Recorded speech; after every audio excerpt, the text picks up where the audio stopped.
을 외쳤는데 제가 그 성탄절 날 밤에 이 광화문 그리고 명동 그리고 종로 을지로 등을 한번 쭉 한번 봤는데 정말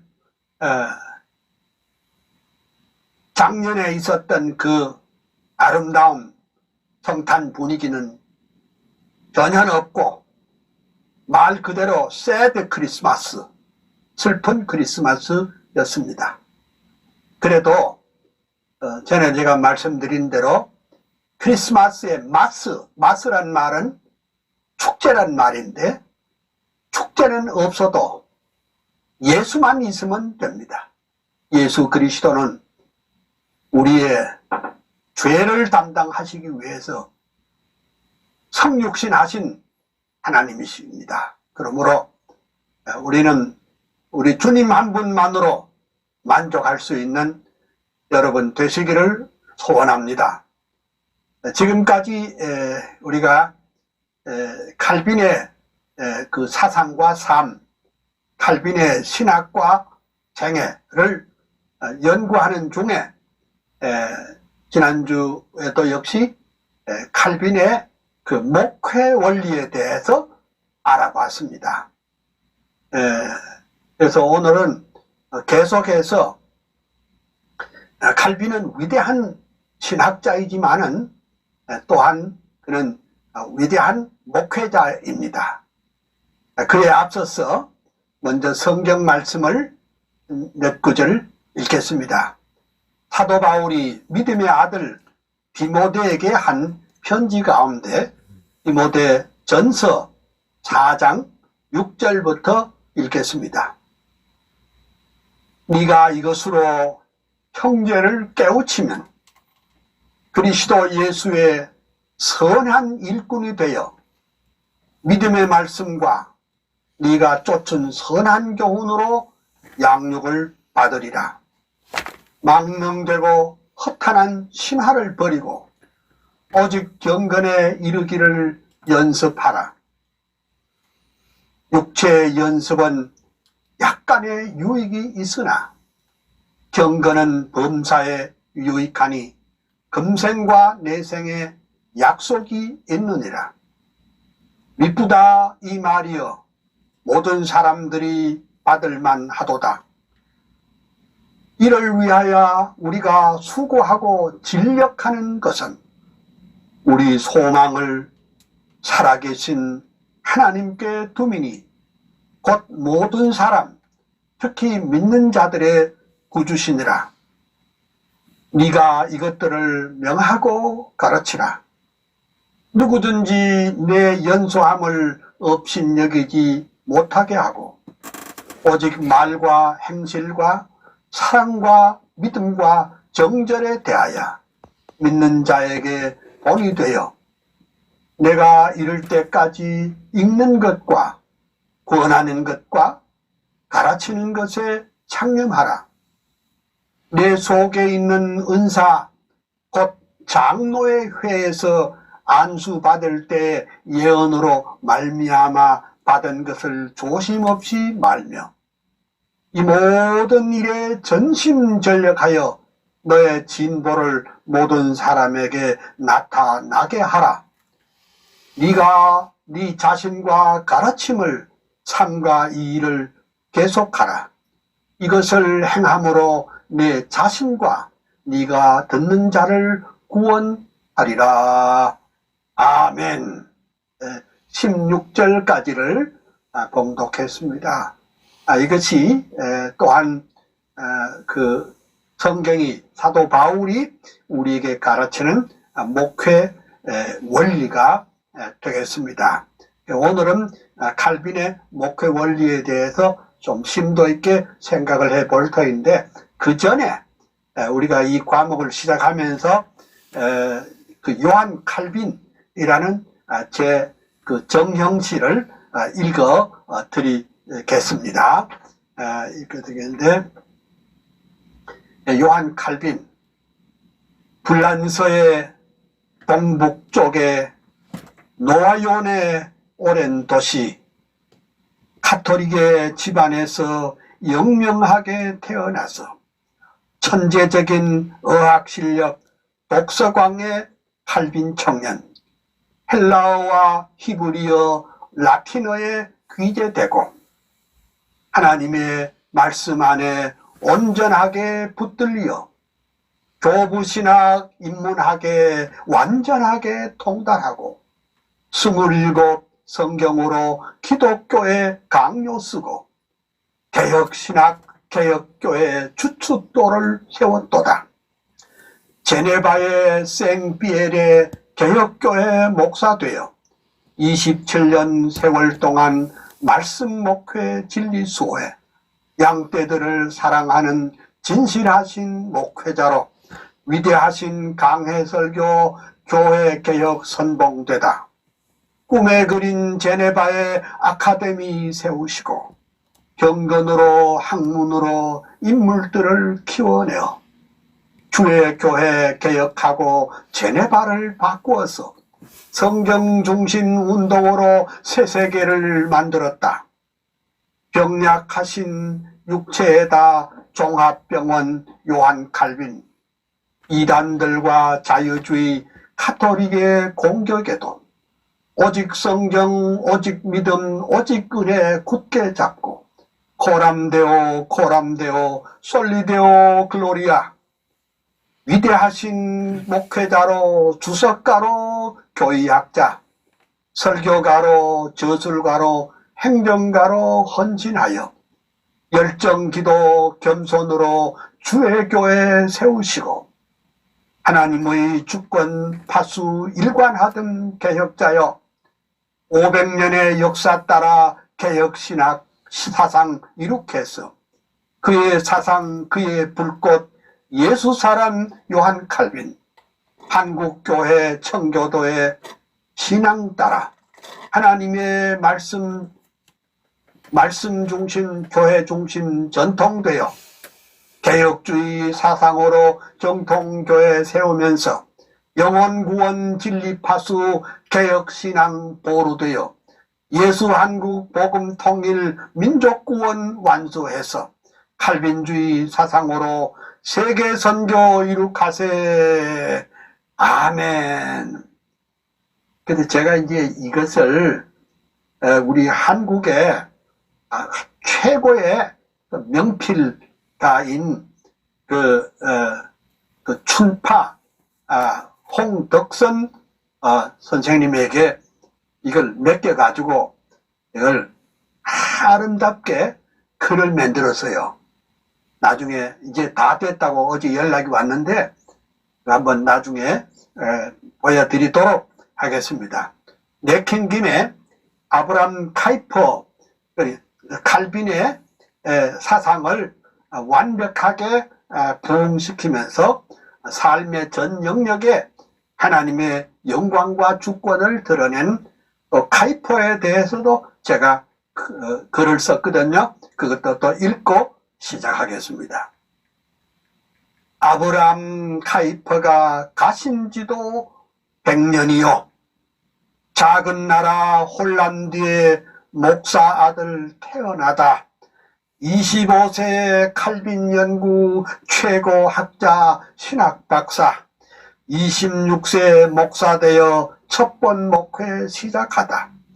베이스트 목회 중에 역사적인 칼빈 부흥 우트레트 암스테르담 대형교회 목사 되니 칼빈주의 화신으로 인본주의 대결하고 교회개혁 챔피언인 목회자요 교수였다.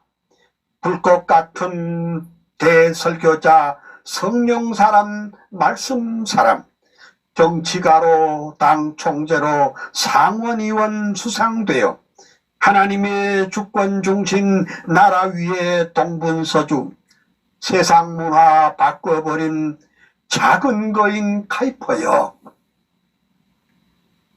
일간지와 주간지에 50년간 편집하고 끊임없이 칼럼 쓰고 논문들을 쏟아내어 200권의 저술 남긴 위대하신 다작가여, 10개 머리 100개의 손 하나님의 일꾼이여, 프라야 대학교의 총장으로 취임 시에 영역주권 사상으로 세계관을 정립하여 교회, 정치, 경제, 사회, 문화, 교육, 예술, 학문 그 중심에 그리스도 왕이 되게 하시었다.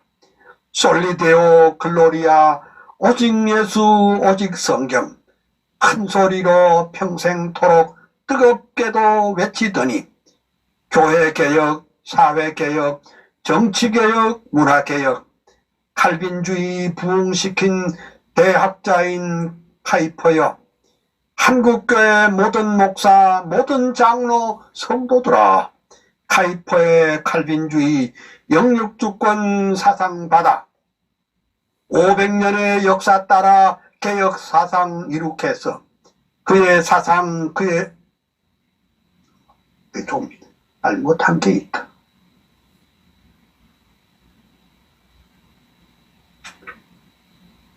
좀 섞인 것 같은데 그대로 읽겠습니다. 사상받아 이원론적인 세계관과 번영주의 그만두고 예수 한국 복음 통일 말씀으로 이룩하세. 아멘. 감사합니다.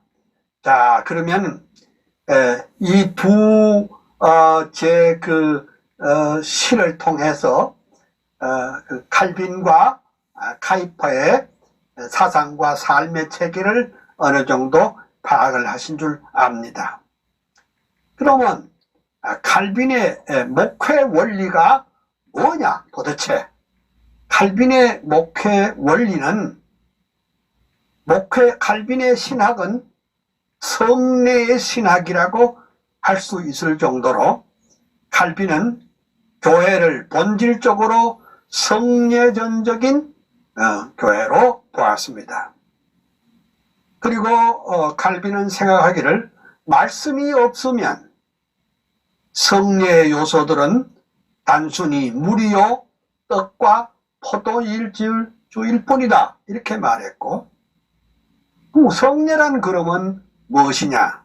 성례란 하나님께서 우리의 약한 신앙을 강화하기 위해서 자비의 약속을 우리 양심에 인쳐주시는 표현이라 이렇게 말했습니다. 그래서 또 칼빈에 있어서 세례의 세 가지 유익에 대해서 알아보면 이렇습니다. 첫째, 세례는 사죄의 표이다. 인쇄물에는 사조라 하면 잘못되었습니다. 사죄의 표이다. 세례는 그리스도와 함께 죽었다가 다시 살아나는 것을 의미한다 했고, 그 다음에 세 번째는 세례는 성도가 그리스도와 연합함으로 그의 모든 축복에 참여하는 자가 된다 하는 것입니다. 그리고 성찬은 십자가에 죽으신 그리스도의 거울이라 이렇게 말했습니다. 그리고 또 한 페이지 넘겨서 85페이지에 칼빈의 강조는, 칼빈의 목회 강조는 제일 처음은 이제 설교죠. 말씀이고, 권징은 말씀을 순수하게 유지하며 성례를 거룩하게 하는데, 지키는데 매우 필요하다. 그러니까 권징은 그냥 벌한다는 뜻이라기보다도 그것을 성도로 하여금 거룩한 삶, 경건한 삶을 가르치기 위한 것이다 이렇게 생각할 수 있습니다. 교회는 모든 오류에서 피하기 위하여 끊임없이 자기 반성이 필요하고 때에 따라서는 권징이 시행되어야 한다. 그렇게 말씀을 했습니다. 그리고 1536년 칼빈은 권징의 목적을 세 가지로 구분했습니다. 첫째, 왜 권징을 하느냐? 권징의 목적은 하나님의 영광을 높이는 데 있습니다. 두 번째는, 칼빈은 선량한 사람들이 악한 사람들과 교제함으로 부패하는 일이 없도록 하는데 권징의 목적이 있습니다. 그리고 혹시 파문을 당한 자가 회개하여 눈물로 회개하고 하나님 앞에 돌아오면 마침내 회복하도록 하는 데 있고, 권징의 목적은 영혼을 치료하는 데 있습니다. 우리가 왜 병들면 그냥 그 병우에다가 병든 그 장소에다가 뭘 이렇게 고약을 바르는 것으로 치료되는 것이 아니고 찢어야지요. 그 나쁜 병소를 도려내야 되죠. 도려낸 다음에 어떻게 해요? 잘 수술을 하고 그것을 잘 봉합을 해서 충분하게 쉬고 영양을 공급하면 어떻게 돼요? 그러면 완벽하게 완쾌될 수가 있습니다. 권징은 영혼 치료에 있다. 사람을 망신을 주거나 그 사람을 미워하는 데 있는 것이 아니라 말씀을 통해서 그 권징을 함으로써 그 영혼을 치료하는 데 있습니다. 근데 참 섭섭하게도 우리 한국 교회는 권징이 완전히 없어진 거나 마찬가지입니다.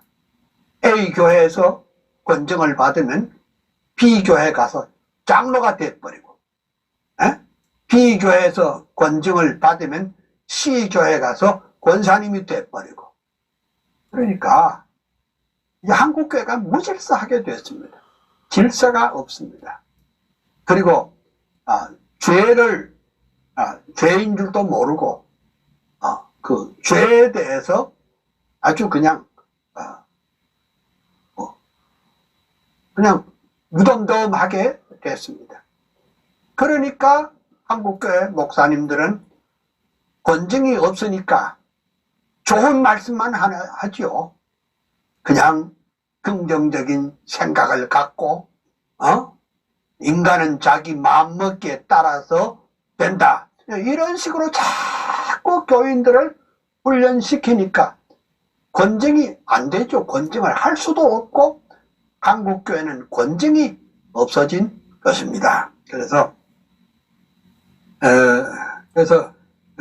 참 칼빈은 그 당시에 목회할 때 권징을 잘 실행을 했고, 그리고 회개한 자에게는 더 큰 은혜를 받을 수 있도록 그리 했습니다. 칼빈은 그 외에도 훈련 세칙을 만들었습니다. 그 훈련 세칙이 뭐냐?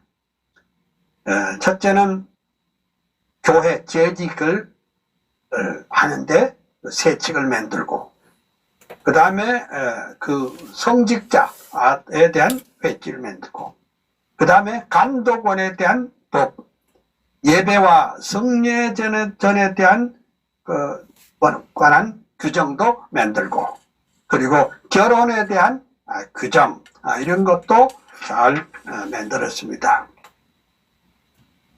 그 다음에 이제 칼빈이 목회에 있어서 주안점을 든 것 가운데 하나는, 첫째는 말씀 설교.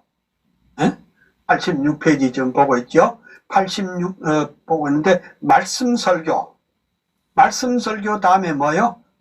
성례, 그리고 권징을 포함하는 훈련, 그리고 교육으로 요약될 수가 있습니다. 다시 말씀드릴게요.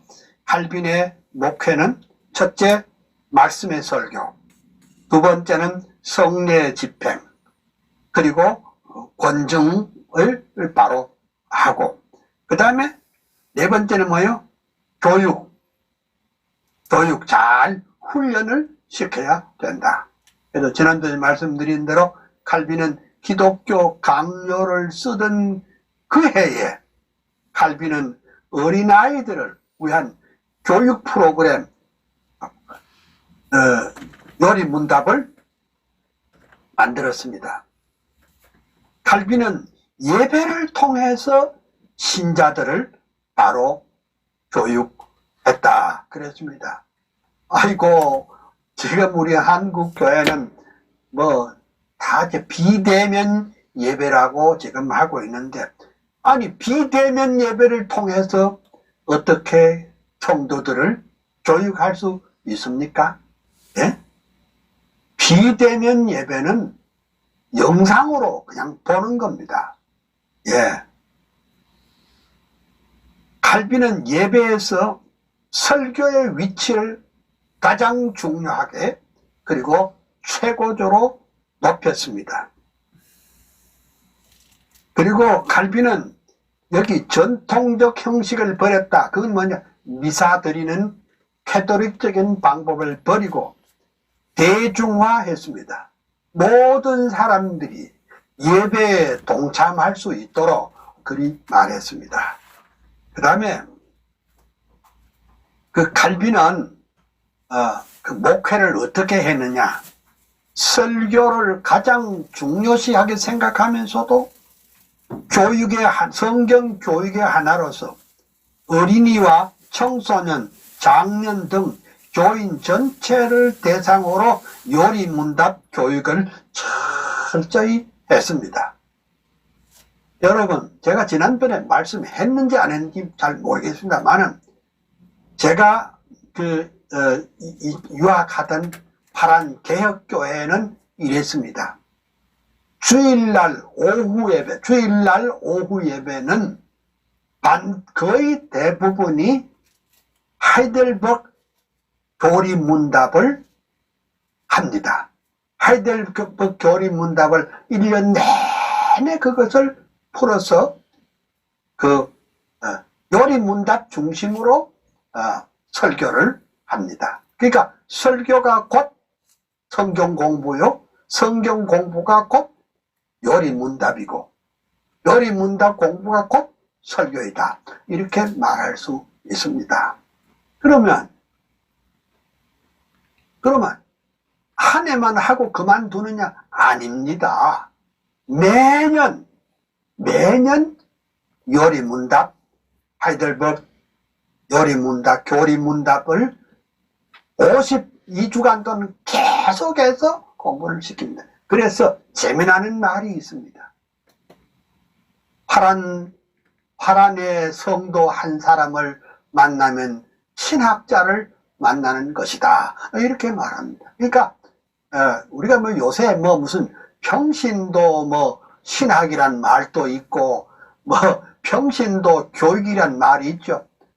여러분, 사실은 평신도 신학, 평신도 교육을 한 것은 칼빈 때부터 시작된 겁니다. 아시겠어요? 칼빈은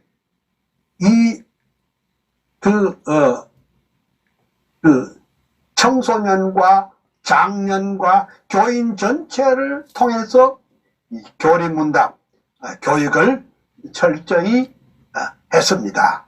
참 중요합니다. 근데 사실은 우리 한국은 세례 받을 때 소요리 문답 한번 이렇게 읽고 또는 약간 공부하고 그냥 세례 받고 그것이 끝입니다. 그만입니다.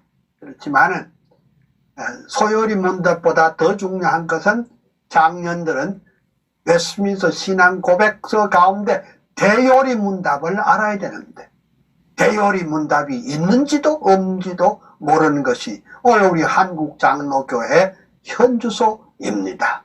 목사님도 관심 없고 장로님도 관심 없고 전도사님도 관심 없고 다 관심이 없어요. 그냥 우리 말에 먹기 좋은 거는 꽃감이 좋다 이런 말이 있는데 그냥 달콤한 거, 거부감이 없는 거 그런 말만 좋아하고 정말 우리의 피가 되고 또 살이 되고 또 양식이 되는 이 교리적인 체계를 배우는 것을 그렇게 좋아하지도 않고 그렇게 가르치기도 잘 안 하는 것이 오늘 우리 한국교회 현실이다 이렇게 볼 수 있습니다. 그래서 칼빈은 어린이 교육을 중요시하기 때문에 그 유명한 제네바 요리 문답서를 만들게 되었습니다. 그러면 제네바 요리 문답서는 또 뭐냐? 이것이 바로 기독교 강요의 축소판이다. 기독교 강요의 개요가 뭐냐? 바로 제네바에서 만든 요리 문답서라 이렇게 보면 되겠죠. 그 다음에 이제 16살 이하 어린이는 예배 이외에 교육 시간을 정해서 성경과 요리 문답에 철저한 교육을 받게 했습니다. 여러분, 그 옛날에도요, 그 성경 시대에 유대인들도 어떻게 하니까 6살부터 8살까지는 토라의 초급 교육을 가르치고 그 다음에 9살부터 12살까지는 뭐예요? 10살부터 12살까지는 이게 고급 교육으로서 토라를 2번 가르칩니다. 그럼 어떻게 해요? 그러니까 12살까지 그 초등과 고등 교육을 받으면은 토라의 전문가가 됩니다. 농부도 배우고 어부도 배우고 목수도 배우고 장사꾼도 배우고 다 토라를 배웠습니다. 그러니까 예수님도 12살에 예루살렘 성전에 올라가서 말하자면 율법사들과 토론할 수 있게 된 게 뭡니까? 예수님도 그 교육을 받았다는 것입니다. 마찬가지로 이게 칼빈은 16살 이하의 그 어린이들은 예배에 참석하는 것 말고도 그 성경과 요리 문답을 철저하게 교육을 받았다 이렇게 봅니다. 그 다음에 요즘 우리 한국에 떠도는 말이 뭐냐? 뭐 가정교육이란 말이 많이 있습니다. 가정교육, 가정교육 또는 부모교육, 어린이교육 이런 말이 있는데 칼빈은 벌써 목회하면서 어린이의 가정교육을 중요하게 생각을 했습니다. 그러면 어린이의 가정교육은 누가 하느냐? 그것은 바로 부모님이 할 수밖에 없습니다. 그러니까 오늘 우리가 말하는 뭐 어린이 교육이니 가정교육이니 하는 거 그것이 바로 칼빈 때부터 시작됐다. 우리 프로테스탄트 교회의 기초를 놓은 칼빈 목사님이 벌써 그때부터 시작을 했다. 이렇게 보면 되겠습니다. 그 다음에 한 페이지 넘겨서 87페이지에 보면 그 부모들도 자녀들에게 교리를 가르치며 신앙생활을 할 수 있도록 목사로부터 훈련을 받았습니다. 어때요? 여러분 잘 보세요. 이게 요새 흔히 말하는 부모 교육입니다. 부모를 잘 가르쳐야 그 부모가 자녀들에게 잘 가르칠 수 있습니다. 참 오늘날은 부모 교육도 시원찮지만은 부모님들은요 아이를 주일 학교에 가서 신앙생활을 하는 것보다도 과외 공부하는 것에 더 관심이 많고 특별 교육 받는 거 더 관심이 많습니다. 예. 부모들도 자녀들에게 교리를 가르칠 수 있어야 되고 신앙생활을 지도할 수 있도록 목사로부터 훈련을 받게 한 것이 칼빈 목회의 아주 특이한 점입니다.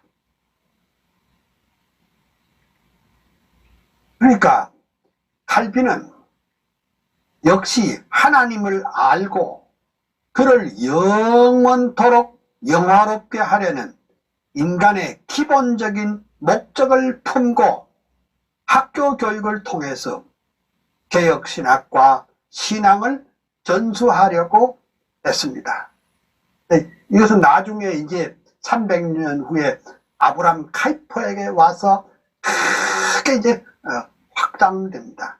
소위 공립학교로서는 안 되니까 기독교 학교를, 하나님 중심한 기독교 학교를 세우는 것이 바로 카이퍼의 신앙을 이은, 칼빈의 신앙을 이은 아브라함 카이퍼의 일이었습니다. 그 다음, 그래서 칼빈은 1559년 6월에 제네바 대학을, 제네바 아카데미를 설립해서 사도시대 이후 가장 이상적인 학교로 만들었다. 그렇게 볼 수가 있습니다. 그러니까 이 제네바 아카데미에 대해서 지난번에 약간 설명을 하기는 했지만 이 제네바 아카데미는 칼빈이 19년 동안 준비를 해가지고 학교를 세웠습니다. 그러면은 19년 동안 기도하고 또 체제를 만들고 준비했으면 자기가 당연히 학장이, 총장이 돼야 할 텐데 자기보다 10살이나 어린 데오도로 베자에게 학장을 하게 하고 자기는 그날 기도 한번 했습니다. 하나님 아버지여, 이 학교가 경건과 학문이 있는 학교가 되게 해 주시옵소서. 이렇게 기도한 거 지난번에 잠깐 말씀드린 적이 있습니다. 근데 여기 오늘 하나 첨가할 것이 있습니다. 그게 뭐냐? 제네바 아카데미는 순전히 목사를 만들기 위한 학교가 아니었습니다. 한편에는 세미나리, 즉 목회자를 만드는 학교도 있었지만 또 다른 한편에는 뭐냐? 평신도 지도자를 만드는 또 코스가 따로 있었습니다. 여러분, 참 나는 한국 교회가요, 이 제네바 아카데미 프로그램과 아브라함 카이퍼가 생각했던 그 하란의 프라야 유니버시티의 컨셉을, 그 개념을 한국 교회가 잘 받았으면 합니다. 뭐냐? 믿음 좋으면 무조건 신학교에 가서 목사 되는 거, 그것만 중요한 게 아닙니다. 평신도로서 가령 우리가 많은 직종이 있잖아요. 변호사면 변호사, 교수면 교수, 그리고 예술가면 예술가, 엔지니어면 엔지니어. 이 세상에는 수백, 수천, 수만 가지의 직종이 있는데 그들을 통해서, 그 일을 통해서도 하나님께 영광을 돌릴 수 있도록 성경적인 세계관을 바로 심어 주어서 어떤 위치에 있든지 하나님의 영광과 주권을 위해서 일할 수 있는 그 평신도 지도자를 만드는 것이 중요합니다. 그러니까 우리 한국교회 목사님들은 평신도는 별것 아니고 주의 일을 하려면 목사 돼야 된다, 자꾸 그렇게 가르치는데 아닙니다. 정말로 소명이 불타는 사람은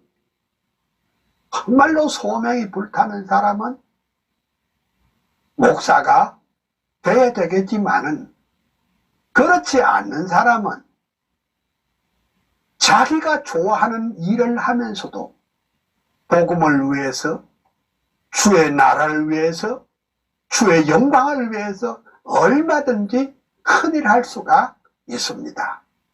이 세상에는 목사님보다 더 큰일 하신 분들이 정말 많습니다. 놀라운 일입니다. 그래서 제가 늘 비유적으로 말합니다. 이 수레는 바퀴가 2개 있잖아요. 그죠? 바퀴가 둘이잖아요. 그러면 한쪽 바퀴가 빠졌어요. 한쪽 바퀴만 있으면 앞으로 갈 수 있습니까? 아닙니다. 그 자리에서 뱅글뱅글 돌지요. 앞으로 가려면 어떻습니까? 바퀴 하나를 바로 끼워야 되죠. 예, 맞습니다. 우리가 주님의 교회와 주님의 나라를 바로 세우려면 목회자의 바퀴와 평신도의 바퀴가 같이 돌아가야 앞으로 갈 수가 있습니다. 한국 교회는 지금까지 평신도는 무시당했고,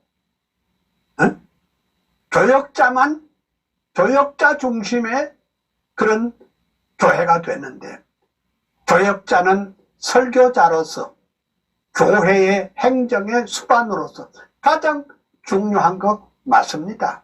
그러나 동시에 평신도 교육과 지도가 얼마나 필요한지 알 수 있습니다. 그래서 칼빈은 제네바 아카데미에 2 종류로 나누었습니다. 목사 되는 고수와 그리고 평신도 지도자로서 교회와 국가와 민족과 세계를 위해서 일할 수 있는 그런 지도자를 많이 양육하는 것이 필요하다. 그렇게 보았습니다. 여러분 알았죠? 칼빈은 제네바 아카데미는 2가지가 있었다. 근데 섭섭하게도 한국은 기독대학이 있기는 있어요. 기독대학이 있기는 무늬만 예수고 무늬만 기독교지 실제로 그 사상을 가르치는 학교는 그렇게 없습니다.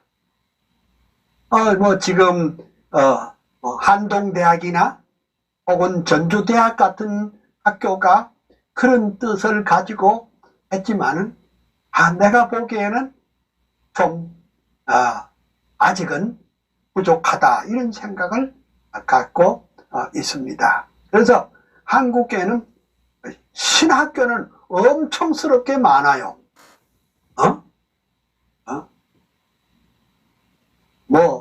여러 가지 채널로. 그런데 평신도 지도자 학교는, 대학은 기독교적인 세계관을 가르치는, 기독교적인 소명을 가르치는, 기독교적인 사상을 확실하게 제 식으로 말하면 칼빈주의 세계관과 칼빈주의 사상을 가진 그런 교육기관은 별로 없습니다. 예. 우리가 흔히 말하는 미션 스쿨이라는 게 있죠. 한국에도 미션 스쿨이 있어요. 그러니까 미션 스쿨은 그게 뭐냐? 선교사가 세웠다는 것 뿐이지 그 속에는 정말로 성경적이고 하나님 중심한 세계관을 바로 심어준, 말하자면 칼빈과 카이퍼의 그런 성경적인 세계관을 바로 가르칠 뿐 아니라 그것을 바로 실행할 수 있는 그런 교육기관이 참 없다, 드물다, 이렇게 말씀할 수가 있는데, 칼빈의 제네바 아카데미에는 2개의 수레바퀴가 있다 하는 것을 여러분에게 말씀드립니다. 그러니까 자연스럽게 칼빈의 목회도 그 방향으로 이렇게 나갔고, 그리고 이제 오늘 우리 한국교회 목사님들도 이 칼빈의 이 사상을 본받아서, 무조건, 새벽기도 잘 나오고, 열심히 있는 사람에게 너 신학교 가라. 그렇게 말하지 말고, 스펄전 목사는 이렇게 한답니다. 어느 사람이 신학교에 가고 싶다. 하니까 그 자리에서 당장 쫓아버립니다. 그러다가 한참 후에 목사님, 내가 죽어도 주의 종 되겠습니다. 그럴 때 받아들인다는 겁니다. 우리는 그냥 너무 빠겐세일로 너무 쉽게 그렇게 목사가 되는 것은 옳지 않습니다. 그리고 내가 이제 오늘 조금 한마디 하겠습니다. 그 미국에서 된 일인데요.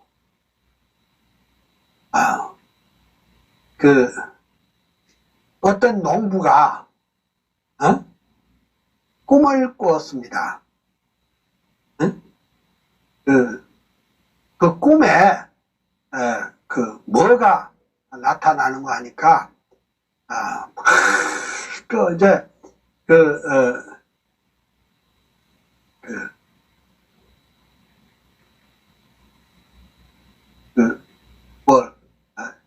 신학교를 가라 이런 꿈을 계시를 받았다는 겁니다. 그래서 목사님이 물어봤습니다. 하늘에서 무슨 글자가 오더니 그러니까 P자와 C자가 하늘에서부터 쫙 내려오더라는 겁니다. 목사님이 여쭤봤습니다. 그거 무슨 뜻으로 이해를 했나요? 하니까 농부가 너무 좋아서 그 P자를 놓고 보니 preach, 설교하란 말이에요. 응? 그리고 다음에 preach, 설교하라. 다음에 이제 C자가 뭐냐? 크라이스트, 그리스도를 전파하라는 그런 계시를 받았습니다. 난 오늘부터 신학교에 가겠습니다. 했더니 목사님이 그 농부에게 말하기를, 아이고 형제여, 그 P자와 C자는 그런 뜻이 아니고 P, 플랜트, 심어라. C, 콘, 강매일을 심어라 하는 계시라고 하면서 쫓아냈습니다.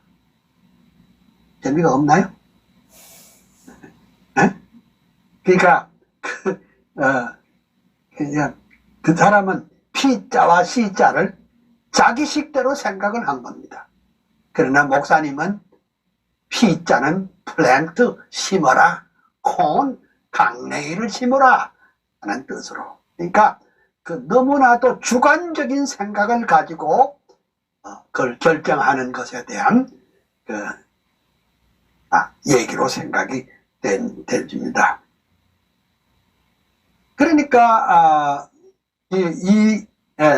칼빈이 세운 제네바 대학은요,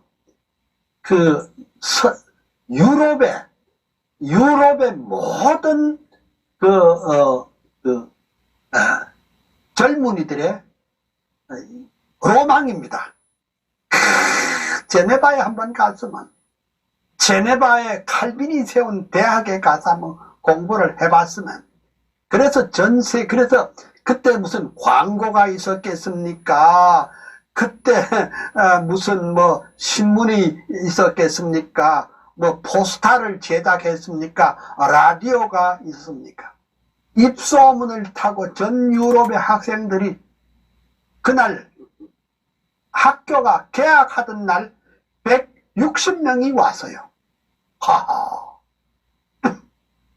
그리고 10년 후에는 학생들이 얼마나 되느냐? 1600명으로 불어났습니다. 그러니까 이 제네바 아카데미가 그 대학과 더불어 유치원에서 고등학교까지 있는 현대 교육의 시초가 된 겁니다. 어? 유치원에서 고등학교까지 그리고 대학까지 있는 현대 교육의 시초가 됐다. 이렇게 볼 수가 있습니다. 그래서 우리는 칼빈의 그 목회 원리를 이렇게 보면서 그 다음에 88페이지 한 장 넘겨서 88페이지 그러면 칼빈의 목회는 한마디로 예배개혁이다. 그러니까 로마 캐토릭에 뭐 번거롭게 뭘 이렇게 하고 뭘 이렇게 뿌리고 뭐 이렇게 일어서고 이런 거 다 그만두고 칼빈의 목회 개혁은 바로 예배 개혁이다. 예배가 교회의 중심이다. 그러면 칼빈의 예배는 뭐냐? 성경을 설교하고 성경을 가르치는 그런 예배이다. 그래서 하나님께서 성경을 통해서 제정하시고 가르친 방법대로 하는 것이 그것이 곧 성경적 예배라 이렇게 보았습니다. 그럼 예배의 목적이 뭐냐? 예배의 목적은 여호와 하나님께서 홀로 높임을 받으시는 하나님을 중심에 드리는 것이 예배여야 한다. 그래서 지금 대면 예배를 하는데 내가 그저께도 말했지만 대면 예배를 하는 것이 아니고 대면 예배를 보는 것입니다. 근데 대면 예배를 하면 이런 있죠. 대면 예배를 하면은 넥타이를 매고 정장을 해가지고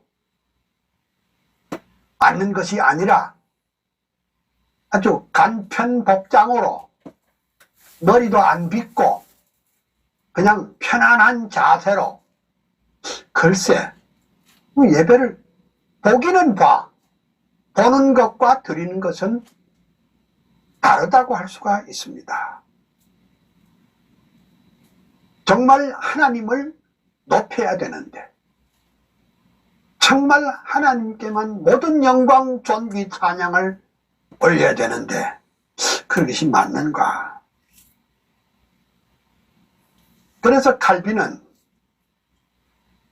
그 예배를 말이죠. 예배를 성경적인 예배, 신학적인 예배를 특별히 강조했습니다. 신학적인 예배니 성경적인 예배니 하는 뜻이 무슨 뜻입니까? 바로 하나님 중심의 예배입니다.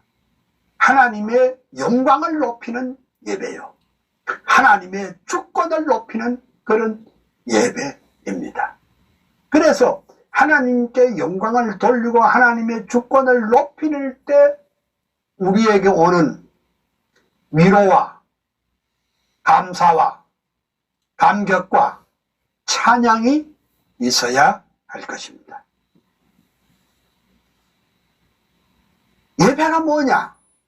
예배는 예수 그리스도를 통해 자신을 계시하시는 하나님께 가까이 가는 것이라 그렇게 말했습니다. 그러니까 시편 73편 28절에 하나님께 가까이 함이 내게 복이라 그랬습니다. 우리가 복이란 말을 자꾸 외형적인 물질적인 것에만 자꾸 말하는데 성경의 관심은 인생의 복 중에 최고의 복이 뭐냐? 하나님께 가까이 하는 것이라고 했습니다. 제가 지난번에 제 개인적인 간증을 하나 했죠. 너무너무 힘들고 장학금도 떨어지고 말도 못하고 글도 못 읽고 등신같이 참 어려움을 당하고 있을 때 참 나는 아브람 카이퍼가 발견한 시편 73편 28절을 읽는 가운데 저는 큰 변화와 은혜를 받았습니다. 하나님께 가까이 함이 내게 복이라. 와, 나는 그 말씀을 읽고 몇 시간 동안 하나님 앞에 엎드려 기도하면서 목사로서 지금까지 살아오는 동안에 너무너무 허황하고 헛된 것을 추궁했는데 하나님만 소유하면, 하나님만 나의 하나님이면 모든 것을 다 가지는 것과 같다는 이 생각을, 이 은혜를, 이 진리를 깨닫고 난 다음에 와, 저는 큰 변화의 역사가 일어났습니다. 그러니까 우리가요, 신앙생활 하는 데는요, 신구약 66권을 많이 읽어도 중요하지만은 사실은요, 딱 한 문장이면, 딱 하나님의 말씀 딱 한 센텐스면 나가 떨어져요. 그렇잖아요? 하나님의 말씀은 여러분 다 각각 물어보면 다 다를 거예요. 어떤 사람은 요한복음 3장 16절을 말할 것이고, 어떤 사람은 빌립보 4장 4절을 말할 것이고, 어떤 사람은 로마서 11장 36절을 말할 수 있습니다. 여러 가지 말을 할 수 있겠지만은, 그러나 사람마다 다 다릅니다. 은혜 받은 구절이 다 다릅니다. 그 은혜 받았다는 그 말이 뭡니까? 내 인생의 터닝 포인트, 내 인생을 변화시키고 내 인생에 확신을 준 말씀이 있다면 그거 무엇일까? 저는 저를 이끌고 가고 있는 여러 성경 구절 가운데 시편 73편 28절 말씀, 하나님께 가까이 함이 내게 복이라. 그러니까 이 말씀을 제가 늘 암송하고 있습니다. 그래서 칼빈은 예수 그리스도를 통해서 자신을 계시하는 하나님께 가까이 하는 것이, 그것이 예배다, 이렇게 했습니다. 그 다음에 하나님께 예배드리는 예배는 모두가 이해할 수 있는 예배여야 하고, 전인격적으로 하나님 앞에 드리는 것이어야 한다. 전인격적으로. 예배는 모두가 이해할 수 있어야 됩니다. 모두가 그러니까 모두가 이해하려면 설교가 잘 이해되는 그런 것이어야 알겠죠? 그래서 칼빈에게 있어서 예배는 번뇌한 순서가 아니라 예배를 단순화했고 의식을 폐지하고 하나님의 말씀이 중심이 되도록 했다, 이랬습니다. 요새 어떤 집회에 가보면요, 아니 예배 전체 시간은, 내가 전에 말했나요? 내가 어떤 어느 대학에 기독 학생회 가서 말씀을 증거해 달라고 갔더니 1시간 예배 가운데 40분 동안 계속 가스펠 통기타를 치면서 가스펠 송하고, 내가 그랬어요. 내가 지금 다 끝나가는데 뭘 말하는?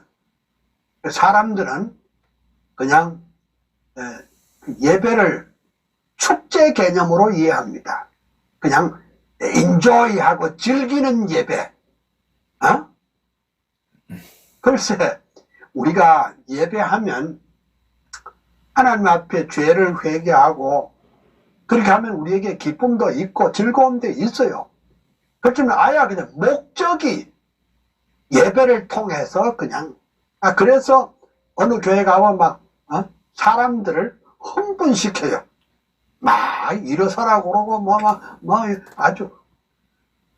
물론 예배는 축제 요소가 없는 것은 아니에요. 그러나 예배는 단순화해야 돼요.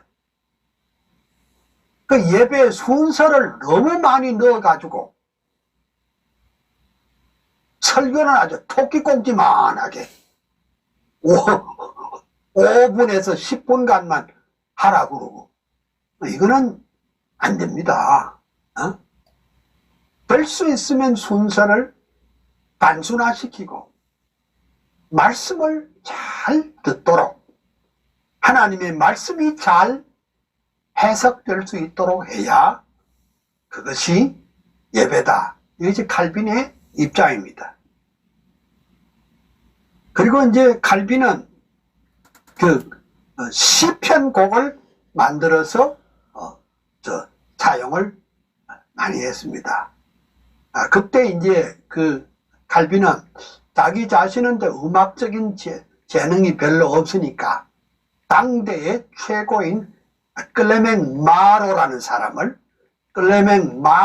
사람을 시켜가지고 그 곡을 붙이도록 했습니다. 대개 이제 영국이나 화란이나 독일 같은 데 보면 시편곡을 아직도 부르고 있습니다. 예. 그리고 또 동구라파에도 또 시편곡을 많이 부르고 또 미국에도 우리 개혁교회는 아직도 시편을 곡을 많이 쓰고 있습니다. 저는 시편곡을 이제 그에 좀 익숙한데 물론 지금 우리 찬송가에는 찬송가도 다 귀한 것이고 그 다음에 또 그 작사자도 참 귀한 거 맞습니다.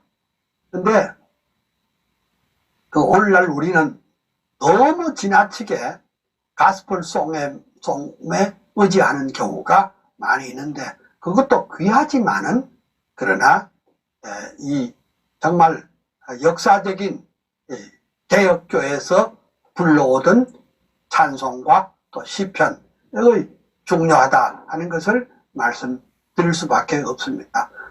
여러분 제가 지난번에 제가 나이 80이 넘어서 CD를 냈다 그랬잖아요. 근데 지금 내가 들어봐도 아이고 좀 반음이 처지는 데도 있고 또 이렇게 좀 그런 게 있어요. 근데 나는 이렇게 생각을 합니다. 찬송은 듣는 것이 아니라 부르는 것이라고 할 수 있습니다. 저희 어머니는 옛날 어른이기 때문에 600장을 다 불러도 다 3장 비슷해요. 다 3장 비슷해요. 저는 어머니께서 부르던 찬송을 아직도 기억합니다. 그냥 부른다기보다도 왜 요새 랩이라는 게 있죠. 랩. 그냥 가사를 보고 그냥 자기 마음대로 이제 부르는. 하나님은 그런 찬송도 받으실 것입니다. 그렇지 않겠어요? 꼭 소프라노, 테너, 또 유명한 성악가들만 찬송하는가요? 또 그걸 듣는 게 찬송 하나님께 예배를 드리는 건가요? 저는 그렇게 생각하지 않습니다. 비록 부족하지만은 자기 자신의 입으로 찬송을 통해서 주님을 높이고 주님을 고백하고 또 신앙을 고백하고 주님을 찬양하는 것이 그것이 진정한 의미에서 찬송이 아닌가 그런 생각을 합니다. 그래서 요즘은 우리 한국 교회가 찬송을 점점 잃어간다. 그런 생각이 있는데, 그러니까 말씀과 찬양, 이게 두 가지를 가장 중요하게 생각해야 될 것입니다. 그 다음에 한 장 넘겨서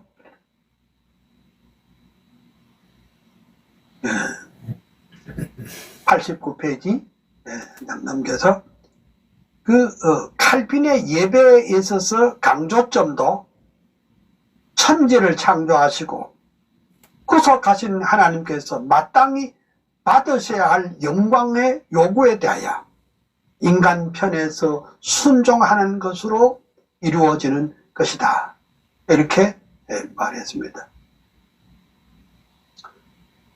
이제 우리 개혁교회의 예배 형식은 이렇습니다. 맨 처음에 목사님의 부르심과 선포가 있습니다.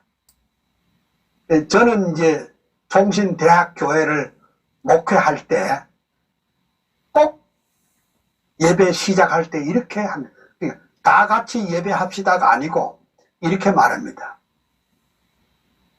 우리의 도움은 어디서 올고 우리의 도움은 천지를 지으신 여호와께 서로다. 아멘. 그래가지고 이제 전조가 나기 시작합니다. 저는 그걸 한 13년을 목회하는 중 13년을 했는데요. 참 그 이제 시편에 있는 말씀이죠. 우리 개혁교회의 선포입니다. 우리의 도움은 어디서 올고 우리의 도움은 천지를 지으신 여호와께 서로다. 아멘. 참 우리가 만약에 여호와 하나님이 천지와 그 가운데 있는 만물을 창조하시고 우리를 속량해 주시지 않으셨다면 우리가 어떻게 예배가 가능합니까? 응? 어떻게 그것이 예배가 가능합니까? 응? 어떻게 십자가 앞에 나올 수 있으며 어떻게 하나님 앞에 나올 수 있단 말입니까? 그것은 바로 하나님의 은혜요 하나님의 긍휼인 줄 믿습니다. 그러니까 하나님의 은혜와 긍휼과 자비가 먼저 있었기 때문에 하나님 앞에 빈손 들고 십자가 의지하고 하나님 앞에 예배자로 나온 것입니다. 그러므로 예배가 얼마나 중요한 것입니까? 아이고, 이 정부가 코로나를 빌미로 해가지고 예배를 못하게 하는 이런 형국에 이르렀습니다. 먼 이런저런 이유를 대서 예배당을 폐쇄하는 데까지 또 가려고 하고 있습니다. 근데 오늘 여기 보면은 칼빈의 예배에서 강조점은 천지를 창조하시고 구속하신 하나님께서 마땅히 받으셔야 할 영광에 대하여 인간 편에서 순종하는 것입니다. 대통령의 말처럼 마음의 평안을 얻기 위한 것이 신앙생활이 아닙니다. 마음의 평안을 얻으려고 하는 건 교회가 아니더라도 여러 군데 있어요. 세상 사람도 나름대로 마음의 평안을 얻으려고 하는 데가 많이 있어요. 우리 예배는 그게 아니고 천지를 창조하시고 구속하신 하나님께 마땅히 받으셔야 할 영광의 요구에 대해서 인간 편에서 순종으로 이루어지는 것이 그것이 예배다. 이렇게 볼 수 있습니다.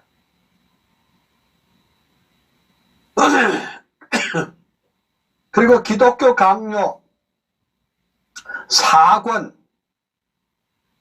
15장 44절에 칼빈은 분명히 말했습니다. 교회의 어떤 집회도 말씀의 설교와 기도와 성만찬의 집행과 헌금의 봉헌 없이는 열릴 수 없다. 어때요? 이건 쓰세요. 그냥 노트하라고. 응? 칼빈이 말하기를 기독교 강요 4권 15장 44절에 말하기를 교회의 어떤 집회도